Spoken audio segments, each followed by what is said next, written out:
Hello friends, मैं अभय वाजपेयी कक्षा 12 से संबंधित अपने अगले लेक्चर के साथ में हाजिर हूँ। हम लोग न्यूमेरिकल लगा रहे थे, तो न्यूमेरिकल के उसी क्रम को हम लोग आगे बढ़ाते हैं। आप ऊपर अपनी स्क्रीन पर न्यूमेरिकल देख सकते हैं कि किसी विभवमापी व्यवस्था में 1.25 वोल्ट के विद्युत वाहक बल के सेल का जो संतुलन बिंदु है वो कितना दिया हुआ है, 35 सेंटीमीटर की दूरी पर दिया हुआ है। कह रहे हैं कि यदि इसे किसी दूसरे सेल से क्या कर दिया जाए, प्रतिस्थापित कर दिया जाए, तो इसका जो संतुलन बिंदु है वो कितना हो जाता है, 63 सेंटीमीटर हो जाता है। तो आपको क्या करना है, दूसरे सेल का विद्युत वाहक बल ज्ञात करना है। तो देखिए, पहले सेल का विद्युत वाहक बल E1 कितना दे रखा है, 1.25 वोल्ट दे रखा है। दूसरा कि इसका संतुलन बिंदु मतलब L1 का मान कितना दे रखा है, 35 सेंटीमीटर दे रखा है। और जब इस सेल को हम दूसरे सेल से बदल देते हैं जिसका विद्युत वाहक बल कितना मान लेते हैं, E2, जिसे हमें ज्ञात करना है, तो आपका जो संतुलन बिंदु है वो L2 कितना प्राप्त होता है, 63। तो इसे हमें क्या करना है, इस प्रश्न में E2 का मान निकालना है। तो ध्यान दीजिए, मैंने बताया था आप लोगों को पहले भी कि न्यूमेरिकल लगाते समय तीन चीज़ों का ध्यान दीजिए। पहला, आपका क्या दिया हुआ है, नंबर 2 क्या ज्ञात करना है, और नंबर 3 उनमें संबंध क्या है। तो E1, L1, L2 दिया है और E2 में संबंध ज्ञात करना है। तो E1, E2, L1, L2 में क्या संबंध होता है, आप लोगों को मैंने विभवमापी वाले में पढ़ाया था, जब दो सेलों के विद्युत वाहक बलों की तुलना कराई थी। तो ये E2 अपॉन E1 बराबर क्या हो जाएगा, आपका L2 अपॉन क्या हो जाएगा, L1। तो यहाँ से हमें वैल्यू किसकी चाहिए, E2 की। तो E2 बराबर क्या हो जाएगा, ध्यान दीजिए, E1 बटे में है, कहाँ चला जाएगा, गुणे में। तो L2 अपॉन L1 और इनटू में क्या हो जाएगा, E1। तो E2 बराबर क्या हो जाएगा, जरा ध्यान दीजिए, E2 बराबर L2 का मान आप ध्यान दीजिए, L2 का मान दिया हुआ है 63 और बटे में L1 का मान कितना दिया हुआ है, 35 और इनटू में E1 का मान कितना दिया है, 1.25।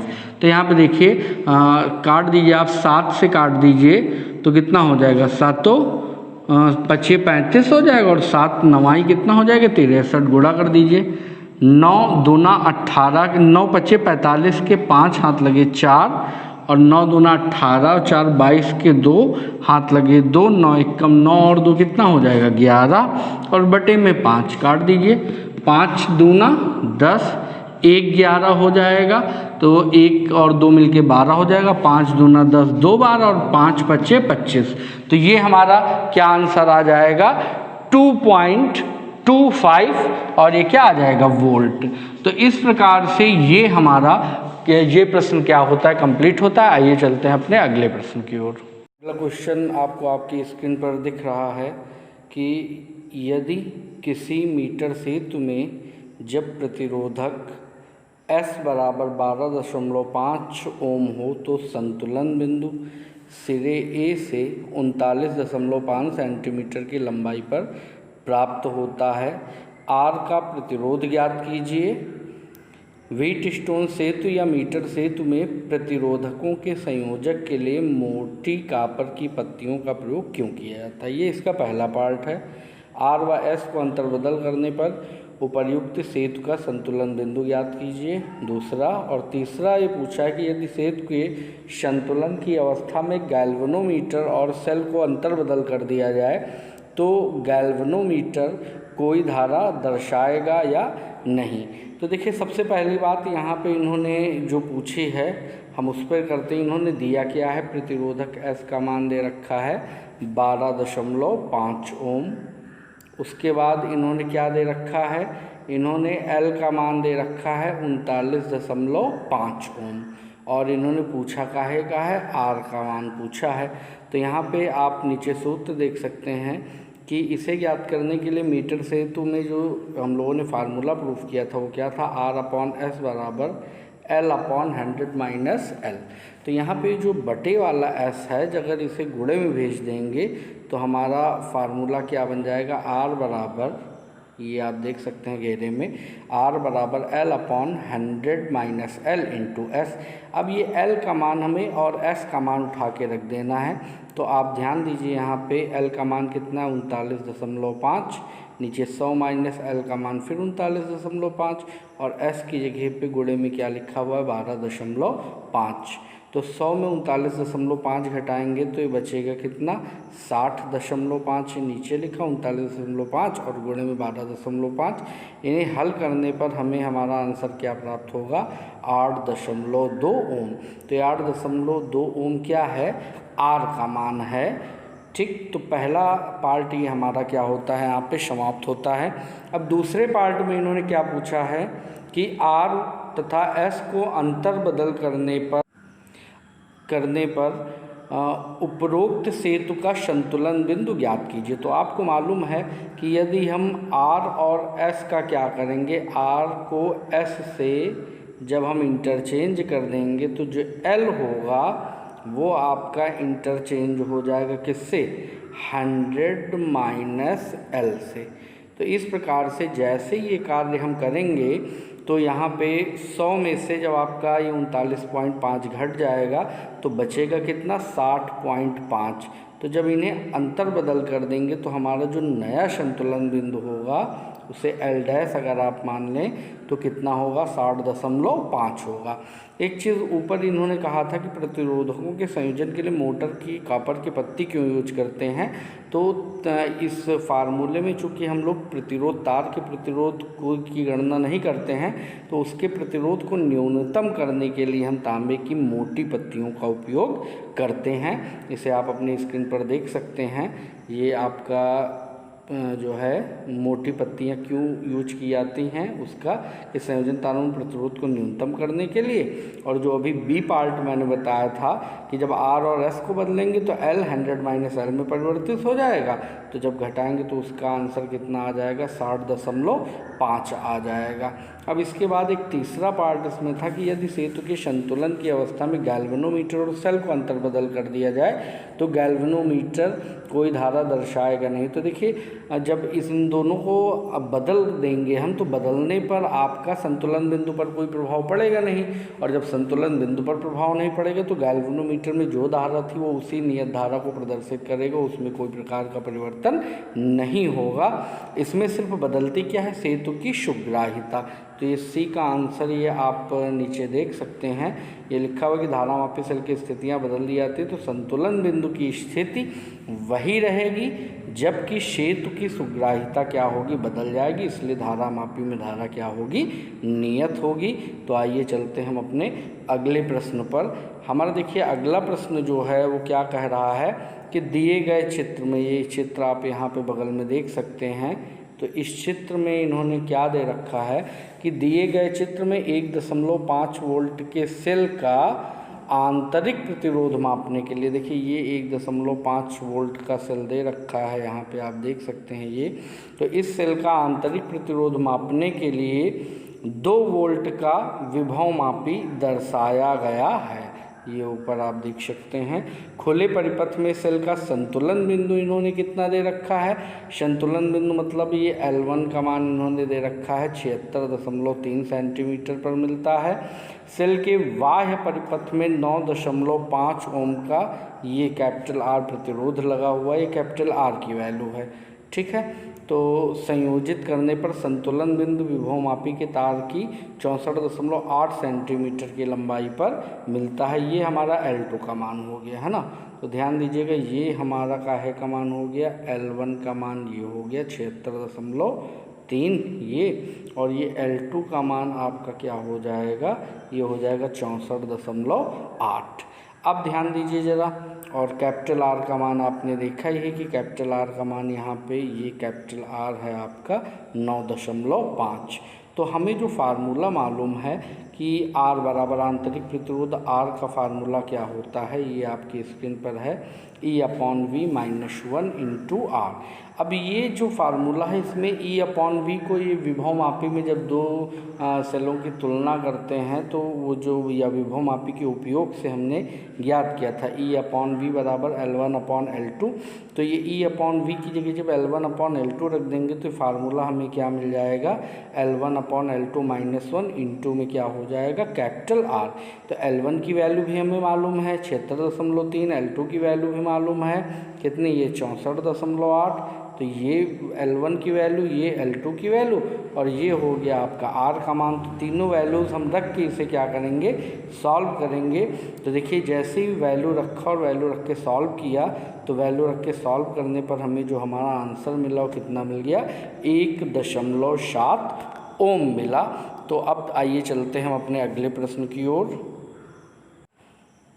यहाँ आप अपनी स्क्रीन पर अगला प्रश्न देख सकते हैं कि एक 3 वोल्ट विद्युत वाहक बल की बैटरी, अब ये देखिए 3 वोल्ट विद्युत वाहक बल की बैटरी मतलब E की वैल्यू इन्होंने क्या दे रखा है, 3 वोल्ट दे रखा है और 4 ओम प्रतिरोध वाले विभवमापी AC, देखिए ये AC तार जो है इसकी कुल लंबाई इन्होंने कितनी दे रखी है, ये दे रखी है 4 मतलब इसका कुल जो प्रतिरोध है वो कितना दे रखा है, 4 ओम दे रखा है।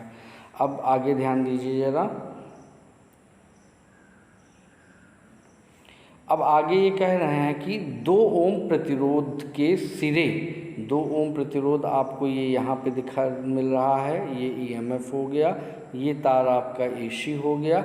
अब इन्होंने कहा क्या, ज़रा ध्यान दीजिए कि यदि संपर्क बिंदु B विभवमापी तार के ठीक मध्य में हो तो आपको क्या ज्ञात करना है, 2 ओम प्रतिरोध के सिरों के बीच विभवांतर, ये इसके सिरों के बीच में आपको विभवांतर V का मान क्या करना है, ज्ञात करना है।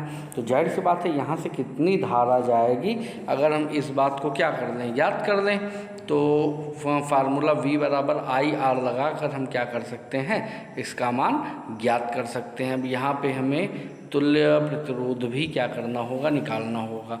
तो एक चीज़ यहाँ पे ध्यान दीजिए, सबसे पहली बात जो है कि ये तो 2 ओम दिया हुआ है और ये AB का जो प्रतिरोध होगा वो कितना होगा, तो टोटल का 4 ओम दिया है। अब लंबाई आधी हो जाएगा तो प्रतिरोध भी क्या हो जाएगा, आधा, तो इसका प्रतिरोध भी कितना हो जाएगा, 2 ओम।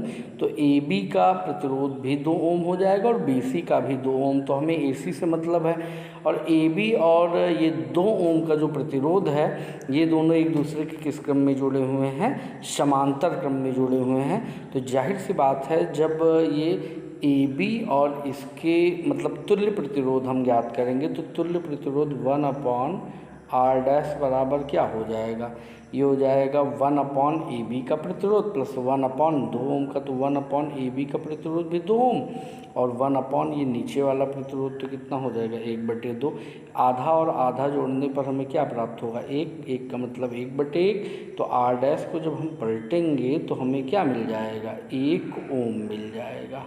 तो ये देखिए यहाँ पे इन्होंने भी यही निकाला है, डायरेक्ट निकाल दिया है। R' की वैल्यू कितनी हो गई, 1 ओम। अब R' की वैल्यू 1 ओम हो गई, ये हो गया तुल्य प्रतिरोध। तो अब इस परिपथ में जो धारा होगी उस धारा का मान हम निकाल लेंगे। तो धारा का मान ज़रा क्या होगा, इस पर अगर हम विचार करें तो ध्यान दीजिए, धारा I बराबर क्या होता है, धारा I बराबर हो जाएगा E/ क्या हो जाएगा, R' मतलब ये आपका जो E/R कहिए है ना, I बराबर क्या हो जाएगा, E/R। तो अब R का मतलब यहाँ पे R टोटल होगा, टोटल मतलब जितना कुल प्रतिरोध है वो। तो I की वैल्यू, E की वैल्यू कितनी दे रखी है, 3 वोल्ट। तो I की जगह आपका E की जगह मान क्या हो जाएगा, 3 वोल्ट हो जाएगा बटे में R। तो 1 R ये आपका 2 ओम ये दिया हुआ है और इन दोनों का जो तुल्य प्रतिरोध है वो कितना हमने निकाला था, 1 निकाला था। तो 1 ओम ये हो जाएगा और 2 ओम ये हो जाएगा। तो टोटल कितना आ जाएगा, 3/1 + 2, ये आपका टोटल 3 हो जाएगा। 3 को 3 से भाग देंगे तो I बराबर क्या आ जाएगा, 1 एम्पियर आ जाएगा। तो तो अब ए बी के बीच विभवांतर कितना हो जाएगा, ये हो जाएगा V बराबर क्या होता है आई आर। तो आई आर की जगह यहाँ पे आर डैश का यूज करेंगे जो हमने निकाला था, क्योंकि यहाँ पे तुल्य प्रतिरोध हमें देखना पड़ेगा कितना है। तो आई की वैल्यू भी कितनी दी हुई है 1 एम्पियर, आर डैश की वैल्यू भी कितनी है 1 एम्पियर। तो V बराबर 1 गुणे 1 बराबर कितना आ जाएगा 1। तो ये हमारा हमें आंसर जो मिल जाएगा वो आपका आंसर हो जाएगा 1 वोल्ट। तो इसी के साथ ये प्रश्न समाप्त होता है। आइए चलते हैं अपने अगले प्रश्न की ओर। हमारा प्रश्न नंबर 15 कह रहा है कि एक विभवमापी के तार की जो कुल लंबाई, विभवमापी में जो तार मोड़ के लगाए जाते हैं, मैंने आप लोगों को बताया था कि इसकी लंबाई 4 से लेके 12 मीटर तक हो सकती है। तो यहाँ पे 10 मीटर लंबाई का तार जो है विभवमापी में प्रयुक्त किया गया है।